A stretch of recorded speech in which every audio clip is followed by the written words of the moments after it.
This is the Bottom Shot Podcast. Pulvereri is up high. They come out of turn number 4. Stutter between the turns. The fans come to their feet. It is Ted Christopher still in command. Keith Rocco right there on his back bumper. Bringing Stafford Motor Speedway's past and present together. They are side by side running for the finish line. It's a photo finish.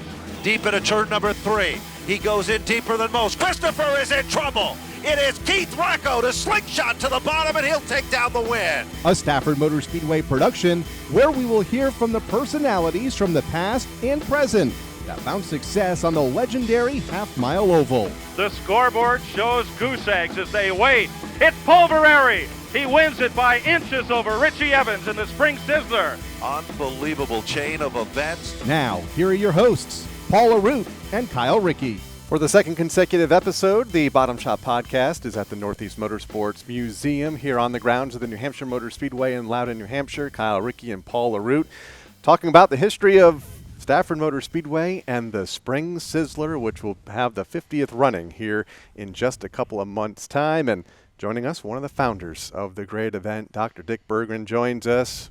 First off, welcome to the show. Thank you very much, and welcome to the Northeast Motorsports Museum. This is an incredible facility. Absolutely incredible. Well, our charge really is to try to capture the history of automobile racing and motorcycle racing and pretty much everything else that's got an engine racing here in New England, and find out what this history is, make an attempt to preserve it, and make an attempt to share it with the general public. So our goals are well underway here of trying to save the history. Very similar to our goal of this podcast, just to tell the history of Stafford Speedway, tell the history of the modifieds, because it's amazing. It's incredible what so many people have accomplished over the years, and that includes the Spring Sizzler and a couple of guys back in 1972. Oh boy, yeah. Well, you don't know where you are unless you know where you've been. So I think history is very important to be able to determine what you need to do next. Avoid your mistakes and make sure you can replicate what you've done before. And what you guys are doing with the Spring Sizzler in 2022, you're doing a lot of the same stuff that we did back in 1972. Mm-hmm. I am so proud of you for having the short race that you're having, for the big purse that you've put up, and for chasing people who don't ordinarily race at Stafford.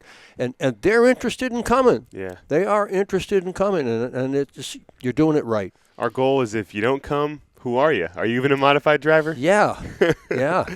So let's go back kind of all the way to the start of, your long career. What even got you excited about the sport? What was the kind of the spark?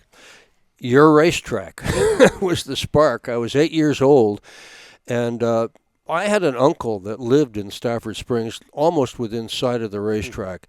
And it was always fun on a Sunday afternoon to go there, and there was a big billboard just as you made the turn into Stafford, and it had a picture of a race car, and it said stock car racing every Sunday afternoon. Well, that sounded pretty exciting to me, and I kept bugging my dad. I said, take me to that. I want to go see that. I want to see it. We went. I can tell you a lot about that day. I can tell you what they played on the public address system. That's what we want to hear. Yeah. I can tell you who won it. I can tell you who was second, who became my childhood hero, Art Russo, driving the 621, a car from all places, Manchester, Connecticut, the town I lived in. And here's a guy racing from this town. It was incredible. I just wanted more of it. I decided I wanted to be just like Art Russo. I didn't know anything about him other than he drove that car from Manchester, Connecticut. So that was the beginning of it. What was so exciting about that first time there? Was it just the thrill? Like what was rock it? Around the clock, playing on the public address system, the cars with no mufflers. My father said they can't run cars without mufflers. It just break everybody's eardrums. But they did. They ran cars without mufflers, and they ran them not only straight, but in the corners. It was a dirt track, so they're sideways. Wow. Couldn't imagine anything like that. It was just so colorful, so exciting, and so much fun. May have to add "Rock Around the Clock" to the playlist maybe. here for the 50th running Yeah. coming up. Who are some of the other big names that day? You mentioned Art Russo, your hero, but who were some of the other guys out there? Yeah, Whitey Brainerd was another, and that was more because of the car than the way he drove it. That car had a Buick straight 8 engine in it, and the cars were cut downs. I mean, you could run anything you wanted to run. The engine component of his car was bigger than the rest of the car altogether. I mean, he just sat in this little tiny pocket of sheet metal that had been cut down from a coupe that had run on the street, and it was just so dramatic watching him. But those are the two top guys that day. Yep. Was Whitey Brainerd winning the race and Art Russo from Manchester, Connecticut, finishing second. So you're a fan initially as a kid. Yeah. When is the first time you get behind the wheel and kind of catch that bug? You mean driving in the street or driving a race car? Well, I guess if it started in the street, then it started. Well, I learned to drive in Stafford Springs at Uncle Bill's house. He had a little parking lot beside the house, and that's where my dad taught me about put your foot down in the gas a little bit and let the clutch up on the floor a little bit, and that's where I learned. Wow. Yeah. So it all started at Stafford Springs. A lot of it did start at Stafford Springs, and I mean, when I was dating the woman I've now been married to for 56 years, that was a favorite thing to do, go to Stafford Speedway on a Friday night.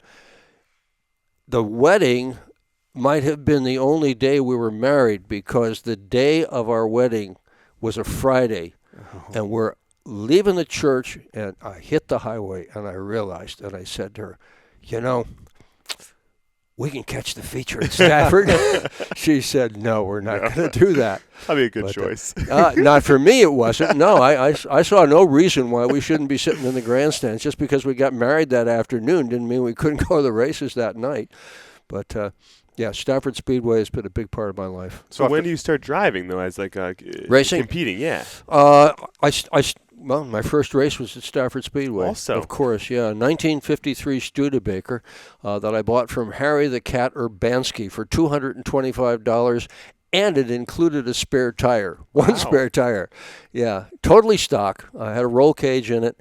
And ran it at Stafford, but unfortunately the track was about to get paved, so I only ran 2 races on the dirt at Stafford, and then I hightailed it off to Lebanon Valley Speedway on the dirt. There was a consolation race that I was in, and I was starting in the 25th position, and they were going to take 4 cars into the feature. And I thought, this isn't working out for me at all, because I was way in the back of the consi. So I said, well, we got to do something else. Let's build a car that we can run at Stafford Springs on the asphalt. So we built a Ford, and that wasn't very competitive. So we built a Chevy, and that wasn't very competitive. And then school got in my way. I was going to graduate school, and it was pretty tough trying to do that and race in Connecticut at the same time. And the car was garaged in Connecticut, all volunteer help working on it. So it was a struggle, but I ran Stafford for a couple of years with Tiger cars, and the record book says I won a race. I don't remember winning a race in that Tiger car, but the record book says it, so I guess I must have somehow. You're in the history books. Yeah, I think it was the exhibition race that we put on with about 4 cars on the field, and that was it. But so Stafford's been important. You mentioned a really interesting time there when they paved the track. Yeah. So you were a driver at that time. Yeah. And what was the feeling of that choice, right? I don't really know a ton about why they did that, or what was the the impetus to do it. Well, I can tell you how I felt about it. I thought they'd wrecked the place. I mean, dirt was the way you were supposed to race, unless you were at Riverside Park, which was also paved. But Mal Barlow wanted to move racing up. And he owned the track at the time, and he decided to pave it and put all new guardrails in it, and he just did a lot of work to the place and tried to make it better, and he did. It was a better racetrack from the perspective of entertainment. May well have had a lot to go into asphalt. May well have had a lot to do with dust. It may well have had to do with where the sport was going. Mm-hmm. I mean, racing in the United States was getting bigger and bigger and more important, and asphalt was a better way to do it. How long does it take to? I mean, you're going from one completely different race program to another to build up that asphalt race program after so many years on dirt. Well, it would. Are you talking about being a driver or being a track operator? Yes. Which, both. Yeah.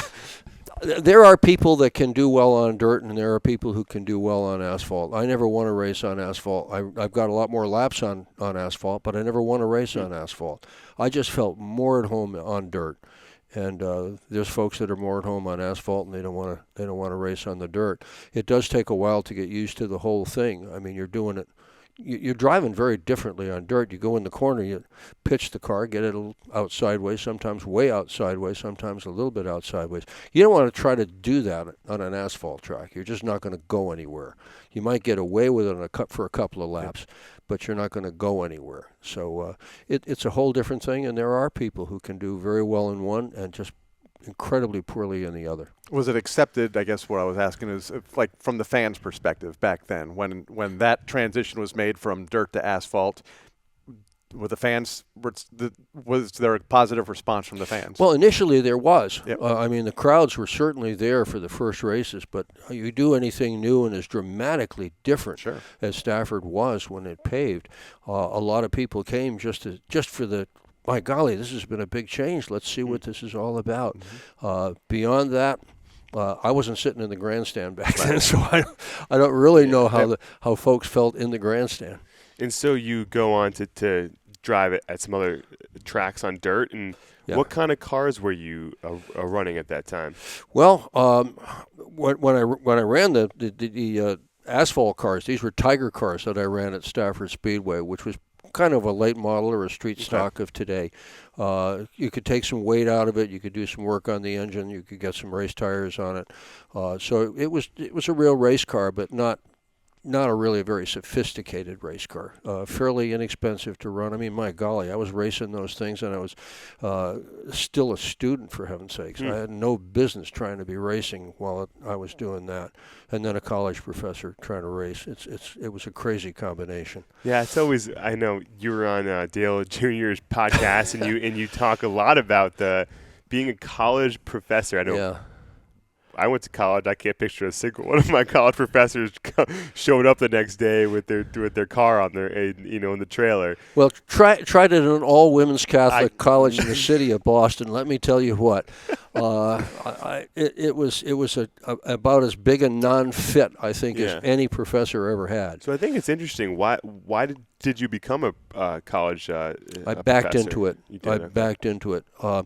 When I was in high school, I almost failed out of high school. I almost didn't get my high school diploma. And the simple reason for that was that Manchester High School, the route home from Manchester High School went right by Center Motor Sales, and it went right by Billy Boudreau's garage.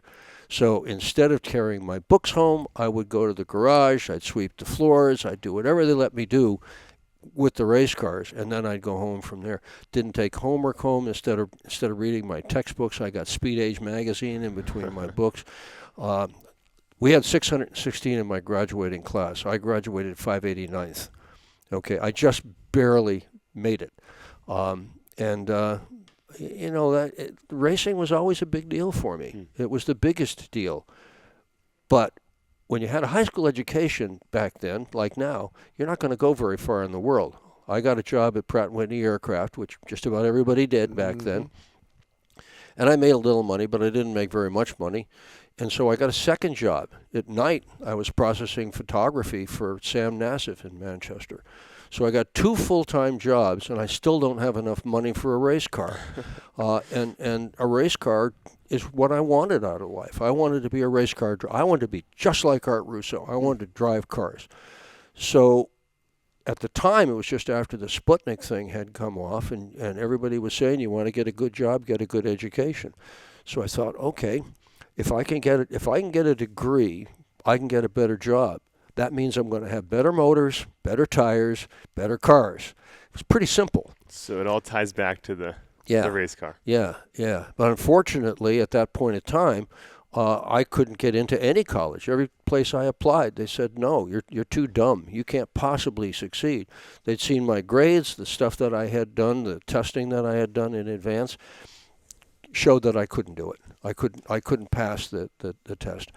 I so badly wanted to get a degree in photography. I drove all the way to Rochester, New York to talk to the people at RIT. And the conclusion of it was your photography is fine, but you're never going to pass the academic courses. Well, I did, somehow or another. There was a school in Connecticut that was just getting started called Quinnipiac College, and if you could pay the tuition, you were in.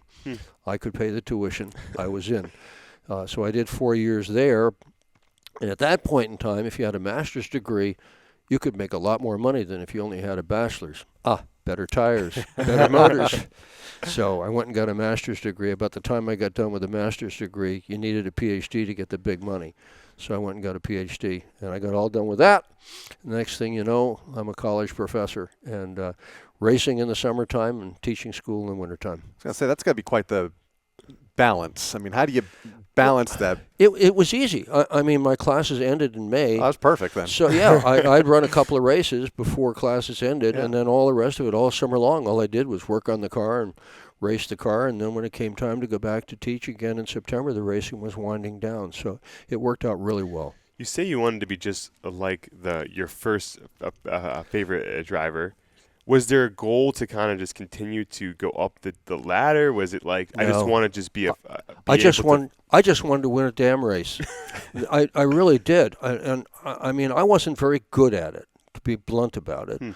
And it's hard to win these things. You might want to win a race, but if you don't know what you're doing, and I didn't know what I was doing, I didn't have somebody with me like a Bill Welch who helped Lou and Bruce and I with the Spring Sizzler.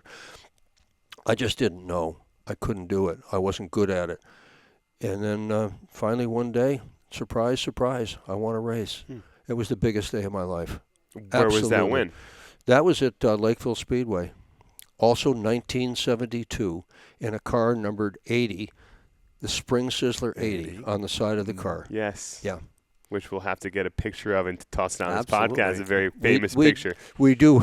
We do have some pictures of the Yes. Spring Sizzler 80. Yes. That was a little like Lou's car. It was basically a forgotten piece of junk. But I had the rear end from my modified that I've been running.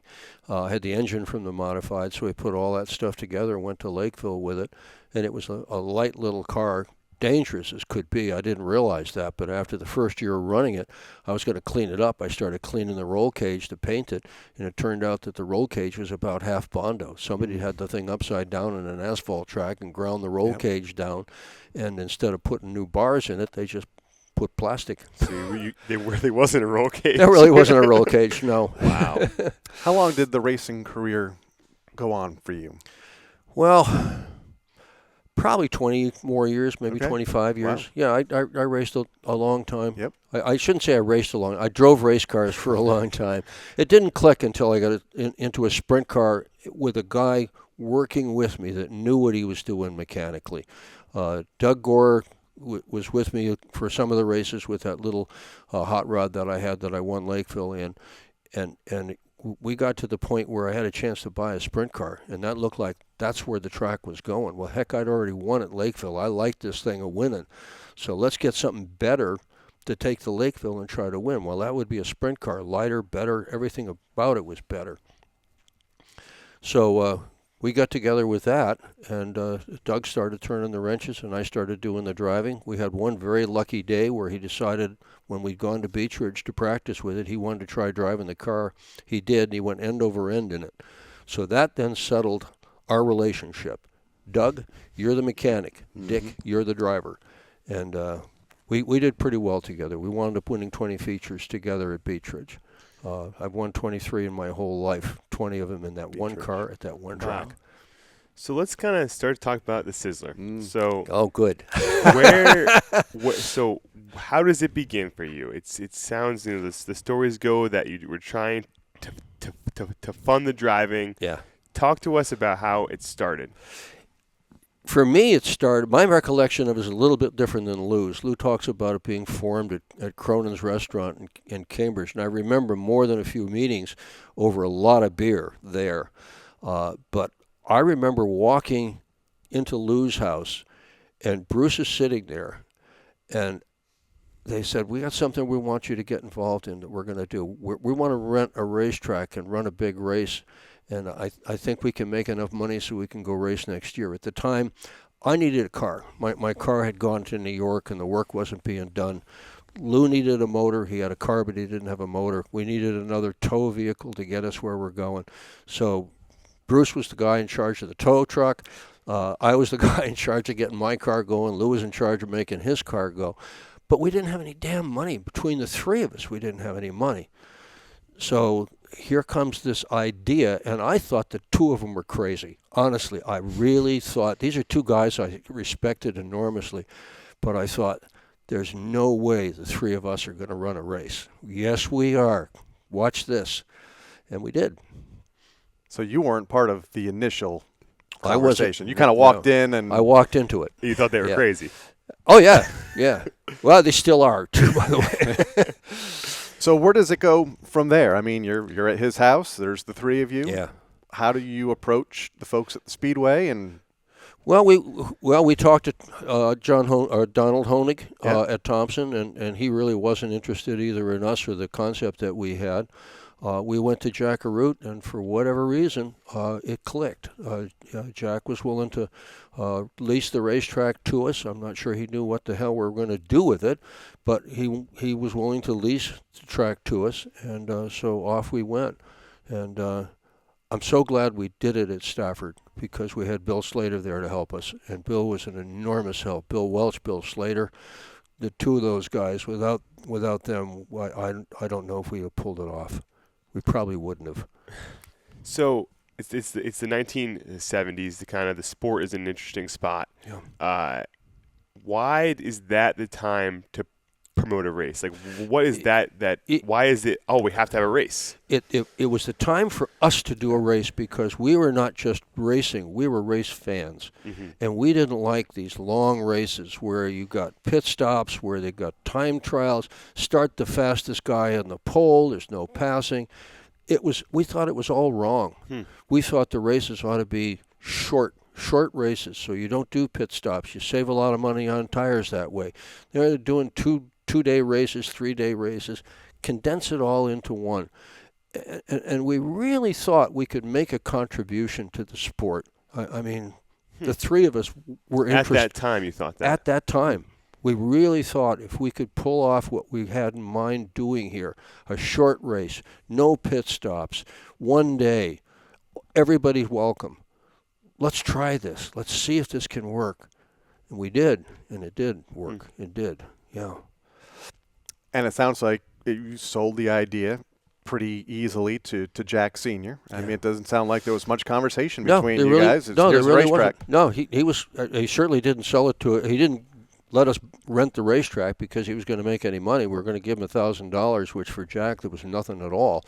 I think it was just something to do with Stafford, and let's see what these yahoos can come up with. You mentioned it. You brought it to Stafford and Thompson, two of the bigger tracks in the Northeast. Yep. Why a big track? Why did it have to be at a bigger track? Why not a quarter mile like Star like or Riverside? Yeah. Well, it had to be near where we functioned, and I mean we were all in Boston at the time, Boston area at the time, and Star Speedway wasn't where we were going to go for sure, and I didn't want to do it at Riverside Park. I think Plainville was still around at that point. Didn't want to do it there. Just didn't want to do it there, and Stafford seemed to be the right thing. And besides, you got Jack Arute, and Jack was he was a maverick. I mean, he liked doing things that were different. And we clicked right away. I mean, Jack and the three of us clicked immediately. Because Jack was still fairly new to Stafford, wasn't he? Oh, yeah. He was the track in 1970 in the middle of the season. Yeah. So this was kind of an early,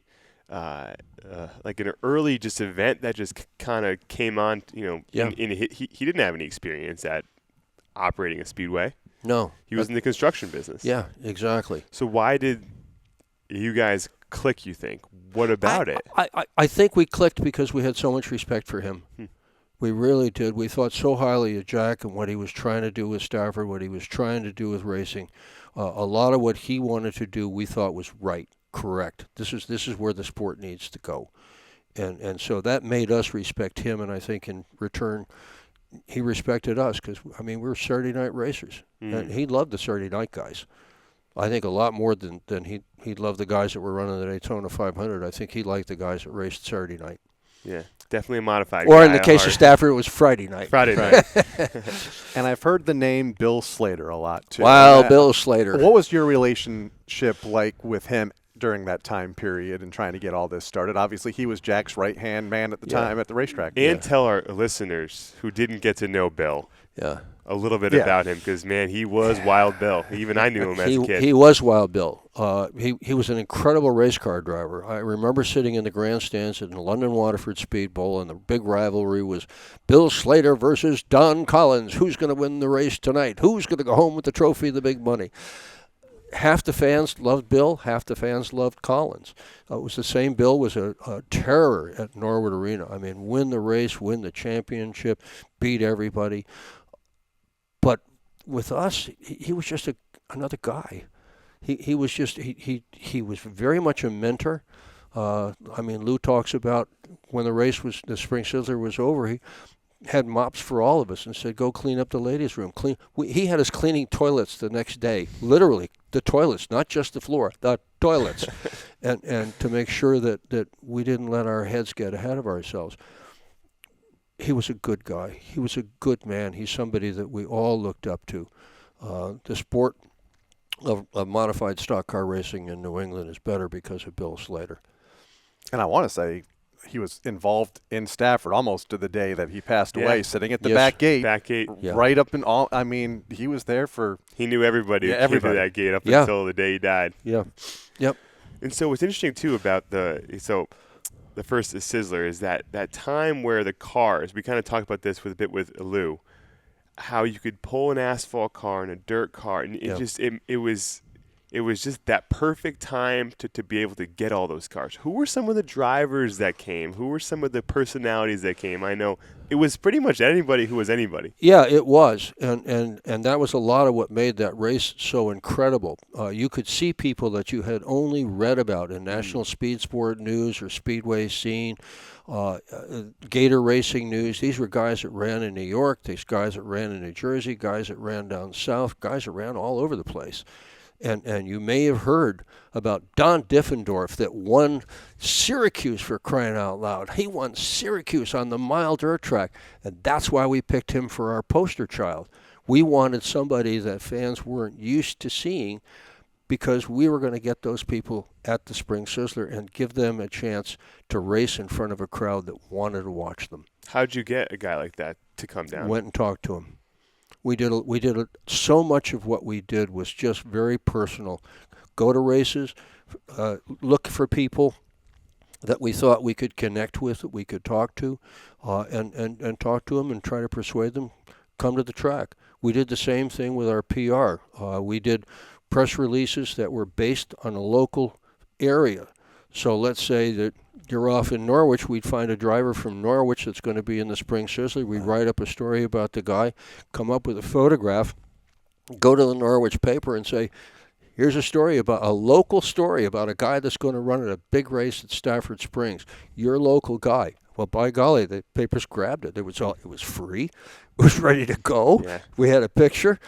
And we got the publicity in a lot of papers as a result doing that. And we got a lot of drivers because we physically went to the races, and we went to trade shows, and we went to car shows, and we went everywhere. I mean, we were just all over the place, one-on-one, talking to people. It's really interesting that that's kind of the approach, because it seems as though now that's kind of how Stafford is taking the same approach, where there was a time where the modified tour is its own thing, right? Yeah. It's a separate thing. And those guys aren't Stafford guys anymore. They aren't supported. We don't know them. And it's come back to a point where anybody who comes in the gate talks to Kyle and Bonsa for their interview before the race. They know me. They know my brother. They know. It's that old school touch of where you know everybody who comes in that gate. And if they have a good night, you go say congratulations. Here's your check. If they have a bad night, you give them a pat on the back and say, hey, I hate to see you wrecked. Yeah. It's very similar. But we're looking forward to seeing you next week. Right. Yeah. Of course. Yeah. Of course. Yeah. Everybody, make everybody feel welcome. Yeah. Yeah. It's so important. I think it is. Then and now. It's crazy. Yeah, it is. And what's interesting, too, so is that how you sold tickets as well then, right? You're going to the local papers. You're saying, this driver is from here. Come to Stafford. We sold them by mail. By mail. I in particular, I think, was more worried than the other two guys about not having the money to make the payoff, to the point that I went around and I tried to find people who could loan us enough money for the purse in case we didn't sell any tickets. So you were looking for a backup plan. Yeah. I tried to borrow the money from people. And, of course, they'd look at us like we were crazy. There's no way. No way. And, I mean, we're trying to borrow $13,000, which at that time was quite a bit of money. Yeah. I wanted to make sure we could make the payoff, and so we did a lot of stuff one-on-one. Was there a point before the event where you kind of were like, oh, we covered it, we had it? But you were until it was over. Even when it was over, I mean, it took a couple of days, I think, for all three of us to realize it's done. We're not going to be spending tomorrow on the phone. We're not going to be spending tomorrow in a car going someplace trying to talk somebody into buying tickets or going to bringing their race car. It took quite a while, at least it did for me, to calm down from it all. It was we had just gotten ourselves so revved up. This was a very, very intense thing that we did. What do you think would happen if it did rain? We'll play a revisionist history. And let me tell you when it rained. It rained 10 minutes after the checkered flag fell. Yeah, we just got it in. And you know how tough it is. You have been at the racetrack plenty of times. We're trying to get everybody lined up.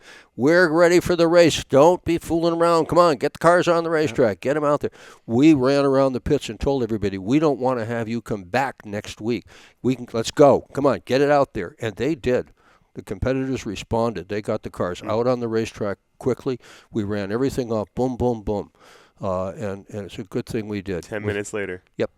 What is your role on race day within all of that, keeping the show rolling and trying to beat Mother Nature, which ultimately you did? I was the grandstand guy. Okay. I had to make sure that everything there with fans and so forth worked out. So I was the guy the state police were looking for, because it was the Stadies that shut us down. They just said, you already got too many people here. You got to close the gates. You can't sell any more tickets. So that they looked for me because they couldn't find Lou. I mean, Lou was in the infield by that point. Bruce was in the pits. I mean, we just basically broke up a division of labor. Each one of us kind of had an area that we covered. So your role was the front gate, the fans, all that? Yeah. What was the vibe up there? It must have been just as giddy as the pits were. Yeah, I think the vibe up there was people knew they were going to see something that was really important. Just because there were so many people there. Well, there's only a couple of pictures that are around, but you look at it, and there were people sitting on that dirt bank in front of the walkway at Stafford. Lots of them, hundreds of them. And I think people figured, well, if there's this many people want to see this race is going to be pretty good. And it was. They say, 11,500 at that first event? I don't know. The IRS is going to chase us at this point. Statute of limitations. I don't know if we ever actually counted it. If anybody did, it would have been Bruce, because Bruce was really the numbers guy. He would have known that. So how do you tell 2,000 people you can't come in? Just very carefully. Yeah. I mean, I went out front and I said, ladies and gentlemen, the state police has told us we're not allowed to bring any more fans in. I am so sorry. Thank you so much for coming. We really wish we could let you in, but the state police has closed the gates. Wow. And that was it. People understood. Yeah. Nobody was screaming at us. Nobody was yelling at us. They just had to get there earlier. Mm-hmm. At that time, did you realize what was going on, that it was a home run? Did you notice?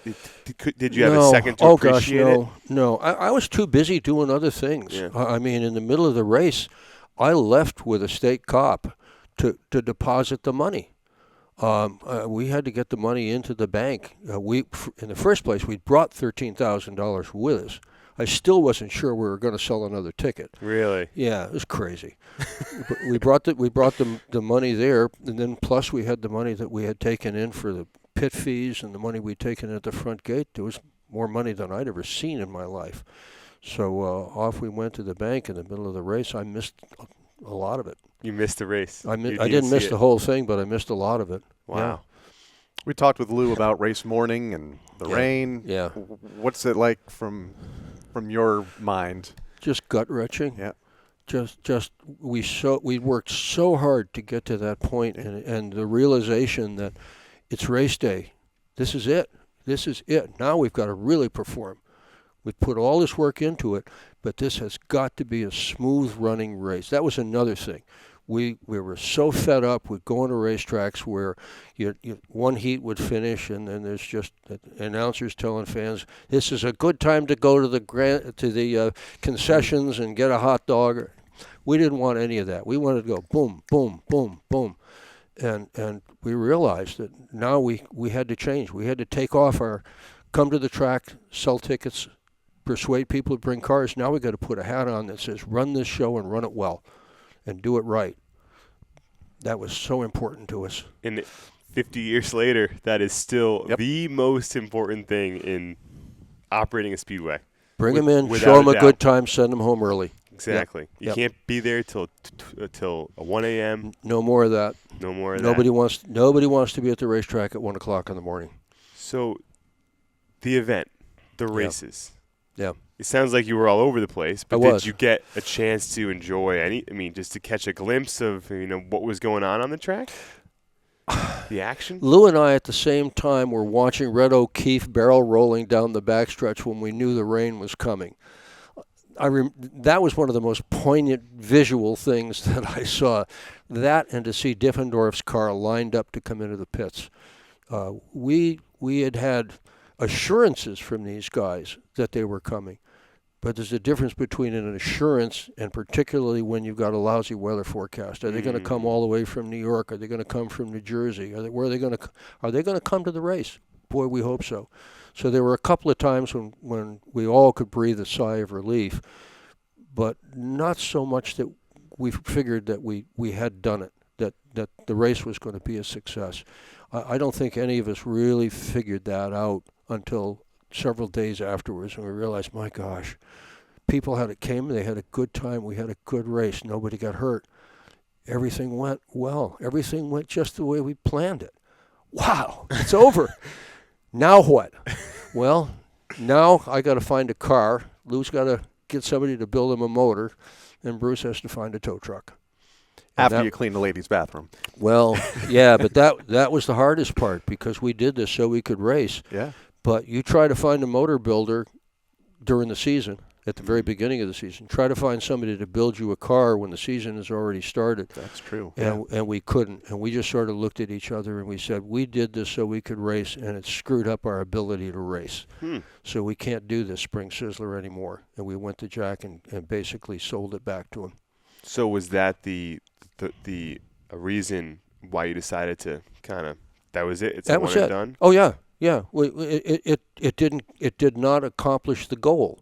The goal was so that we could race, and we couldn't because of the way things worked out. I don't know where we ever thought we were going to come out of the Sizzler with enough money to hand somebody a check, and that next week there'd be a car. But it didn't work out that way. So it was the smart thing for us to do, to get rid of the race and let somebody else run it. I want to back up to something you just mentioned, which is interesting, that the weather's bad, the forecast is bad, but these drivers still towed in from Syracuse, from Canada, from Maine, from all over the place. Yeah. Why? Did they just trust you guys? Did they believe in that this event? I think they did. I think they did. There was so much publicity about the Spring Sizzler that I think for a lot of people, the desire not just to be sitting in the grandstand, but the desire to participate in this event. I think a lot of people thought it was going to be a big deal. I mean, we had spent the whole winter telling people, this is going to be a big deal. You got to be there. And I think they believed it, and I'm glad they did. So after the success of that first year, is it hard for you guys to give the keys back? Oh, no. No, because we were trying to get the cars together. It wasn't hard to give the keys back. We knew we had to do it. Right. And I think It was the right decision for us. I think it was the right decision for Jack to let him take it from there, and for us to go out and try to find what we needed to do to put the pieces and parts together so Lou and I could strap in and go race some more. So what's really interesting about your career is that everything ties back to racing. Yeah. So you've done a lot of things over the years. Was there ever a point where you're like, hey, maybe I should just promote a couple more events? Or did that never cross your mind? It's crossed my mind, and we've talked about it. I mean, Bruce, Lou, and I have talked about it. But the deal with the Sizzler back then was we had an opportunity to bring people in from so many different places, and we had an opportunity to fix in racing something that had troubled us. The draggy shows, the starts where you drop the green flag and for the next 200 laps you watch the same guy lead all 200 laps and you watch the same guy in second the whole time. We had a chance to show the world there's a better way to do it. And we looked and looked and looked and looked for a better way to do it after the Spring Sizzler, and we never did find it. It just wasn't there. Spring Sizzler was number one, to try to make enough money so Lou and I could go race again. But number two, to try to contribute to the sport, to give back. I mean, all three of us loved automobile racing, and in particular the stock cars. And this was our opportunity to do something that would be a contribution if we did it well. It's very similar to what goes on today with these events where we sit around our office and we say, how can we improve this product? Yeah. Faster event, better competition. Don't start the fast guy on the pole. Yep. Passing, short event. I mean, it's very similar. Yeah. Talk to us a little bit about some of the drivers, the characters, because we all, I mean, a lot of us, we weren't there, right? Yeah. But we talked to Bugsy on our last season. What a treat, right? He's a character now, 50 years later. He is. Who are some of the guys? Why are they so charismatic? They were larger than life. I mean, back then, stock car racing was a dangerous enterprise, much more so than it's still dangerous. You know, automobile racing is a dangerous activity, no question about that. But back then, it was much more so.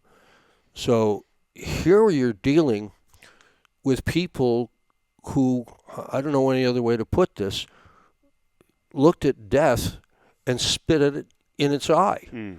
And they said, I'm going to do this anyway. I don't care how dangerous this is. And I think that elevated them from the perspective of being charismatic. The drivers back then seemed larger than life because they took on this enormous challenge. You can either be the hero or you can be banged up and not be able to live your life normally, or worse than that, it could be terminal for you. And that's not the case anymore. And I think back then there were more heroes than there are now as a result of the level of danger that the sport provided. Who do you think were some of the top drivers that were just looked at as gods, in the modified? Bugsy. Of course, we all know and love Bugsy, Freddie DeSaro, Eddie Flemke. Then along came Ronnie Bouchard. I mean, we've had so many really talented, good people that put their hearts and souls into the racing that they have done and have put on such wonderful races for fans sitting in the grandstand. It's a good crowd. It's a good group of people to know. It's a good people to be around. You stayed involved with the event and brought it, I think, to a national level for the first time, and within its first decade. I have a couple of broadcasts from MRN. You were up in the booth with, Jackie and Mike Joy? I don't think I ever did the booth with MRN. In fact, I'm sure I never did the booth with them. I did do the booth with television, but not with MRN. I did do Richard Petty's last Daytona 500 when I was the pit road announcer, the only one. But MRN was cool, but the TV was cooler. I had pictures.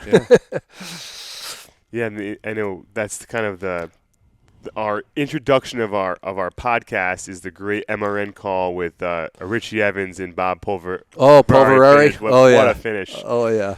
And that kind of adds to the legacy of this event. I mean, Yeah. going on 50 years of this event. What is that? How do you process that? 50 Sizzlers. The Spring Sizzler was a big part of my life, and it continues to be. I mean, people still talk about that original Spring Sizzler, and they talk about the Pulverari deal and passing Richie on the outside, coming off the fourth corner to win, and so many other races that have happened during the Spring Sizzler. And I look back on it, and I'm really pleased about the way it's been treated.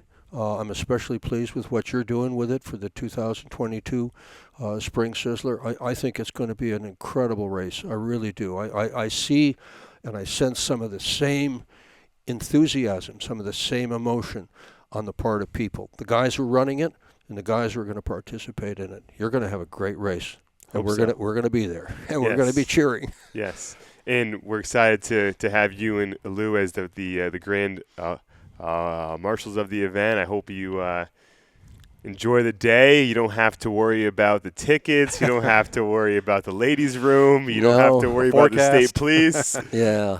I hope it's a nice day, but well, I do too. And with automobile racing, no matter what, I mean, the weather's always a key factor. And I have a question. What do you make of the mods today compared to the past? The kind of the direction it's going. You've been around it your whole life. You've been directly involved in the sport your whole life. Where are we going? What do you think, in your opinion? And is it good? Is it bad? It's good. It's real good. It is, and I think as good as the old days were, and the Spring Sizzler of 1972, I think the Spring Sizzler of 2022 could have the same kind of a conclusion, where the guy that wins the race is the guy that didn't look like he was going to win the race 15 laps before the finish. You could wind up with somebody that, how did that guy ever win the pole? Here's Bobby Turner. No, almost nobody in Connecticut ever heard of this kid, Bobby Turner, but he wins the pole for the Spring Sizzler. Wow, how do you do that? Tell you what, that was the biggest moment in his racing career, and he told me that. So we could see the same thing. We could see the same thing in this year's Spring Sizzler. I agree. I mean, there's a lot of young talent in the field that's already piled an entry. A lot of Stafford guys, a lot of Stafford locals, and there will be plenty of outsiders. But Stafford's a track where the local guy could sneak out a surprise. Yeah, it's a tough joint. I mean, that first turn is so different from the third turn. Yeah. And that's a lot of the key to the whole thing, figuring out how to get the car set up so that you can manage to get through all four of those corners, all of them different, one from another, and be there at the end with a car that's whole and in the top 5 with 10 laps to go. That's all you got to be. So you've seen a lot of Sizzlers. Now you're getting me all wound up now. That's good. That's what I like. That's what I like. You've seen a lot of Sizzlers. Who do you think is, if you had to pick one of the best drivers in the Sizzler? Oh, gosh. Could you pick one? Richie. Yeah. And I think he would have had a few more victories under his belt if he didn't get taken from us so soon. Oh, he would. Yes, he would have won a lot more races. He was a master at Stafford. He was a master at Stafford, but he was also a master at Thompson, a master at Martinsville, a master at Utica Rome. You can just keep going on and on. I don't think there was a track that he ran on that he didn't win at. I mean, from us, we go on. He won at all of them. Going to be a great 50th running here in just a couple of months' time at Stafford. How many? You mentioned your national career a moment ago, television and radio. Did that take you away? Obviously, it took you away from Stafford, but how many Sizzlers have you been to, guesstimate, over the last 50 years? I don't know. A bunch, I'm sure. Yeah, a bunch. I haven't been able to go to as much local races for a long time. I mean, I did television for 23 years, and before that, I was editing auto racing magazines. That took me away. You can't edit a national magazine by staying in Connecticut. Right. You have to go out. So I haven't been able to go to Stafford as much as I would like to have gone to Stafford. But I've sure seen a lot of racing all over the country, all over the world, literally. You have. So, yeah. So Stafford is obviously key to your whole career. My whole life. Your whole life. Yeah. Which is amazing. Is there a race at Stafford? And don't tell me the first one. We'll take that one out of the equation because we know you love that first time there. Is there a race you've seen there, you've watched, maybe even participated in over your entire time going to Stafford? Well, to try to pick one race, that would be hard to do. Let's just say for all the tracks that I've been to in my life, and I mean I've been to hundreds of tracks, from short tracks to the big tracks, the professional, everything from the Indianapolis 500 and the Daytona 500 down to a little tiny racetrack in Pennsylvania called Harmony Speedway that I think lasted for about 3 weeks. And Stafford's right up there for me personally in what I've seen, just because of what it did for me to get me into the sport. The Spring Sizzler that we did at Stafford. The opportunity to actually race at Stafford. I mean, when I sat in that grandstand that first day, that's all I wanted to do with my life. One day I wanted to race Stafford Speedway, just like Art Russo, and I got to do that. Well, Dick, this was a great podcast. I know the listeners are going to absolutely love this. I hope so. We look forward to seeing you at the 50th Sizzler, and we thank you for all you've done for Stafford over the years and giving us the Sizzler. And we look forward to seeing you then. Well, thank you. I hope we see some of your folks watching this thing at the Northeast Motorsports Museum as well. Yes, please tell our listeners, when it opens. We're open every Saturday from 10 in the morning until 4 o'clock in the afternoon. Once we get to mid-June, we open up on Sundays as well. But it's $10 to get in. So, and there's plenty of free parking here, a lot of stuff to see. Usually we've got 25 to 30 cars on the floor. There's helmets, trophies, just all sorts of memorabilia. You can come here and have a really good time and not spend a lot of money. It's worth the trip. We just got a great tour. There is endless history in this building that's just great to see, and we'll hopefully some of our listeners stop by. I hope so. Thanks, Dick. Thank you.